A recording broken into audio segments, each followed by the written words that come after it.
কারো সাফল্য দেখলে আমরা বলে উঠি একটা শব্দ, সাব্বাস।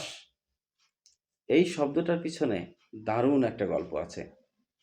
বর্তমান ইরান অর্থাৎ প্রাচীন পারস্যে একজন সম্রাট ছিলেন। তার নাম ছিল শাহ আব্বাস। তিনি সেই সময় মানে তার সময় একজন অত্যন্ত জনপ্রিয় সম্রাট ছিলেন। তার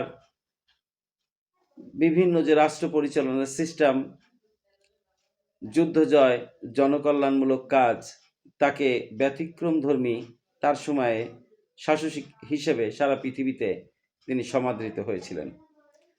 তো তৎকালীন সময়ে যদি কোনো লোক অসাধারণ কোনো কাজ করত, তাহলে বলে উঠতো, দেখেছিস, শাহ আব্বাসের মতো কাজ করেছে।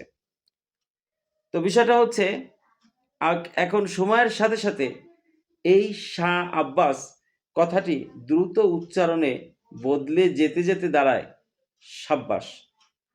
আপনি একটু নিজেই উচ্চারণ করুন না, বলুন শাহ আব্বাস, শাহ আব্বাস, সাব্বাস, সাব্বাস, সাব্বাস। তো মনে রাখতে হবে, এই যে আমি যে গল্পটা বললাম, এটার ঐতিহাসিক কোনো দলিল নেই। এই গল্পটা আমি পেয়েছি হুমায়ুন আহমেদের বাদশাহ নামদার এই উপন্যাস থেকে।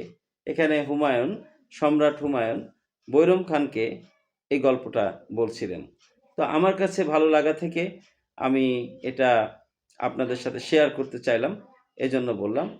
আরও মজার মজার ঘটনা নিয়ে আপনাদের সামনে আসবো, যেগুলো ব্যতিক্রমধর্মী। আপনারা সবসময় আমাদের সাথে থাকবেন, পাশে থাকবেন। সবাইকে আবারও ধন্যবাদ।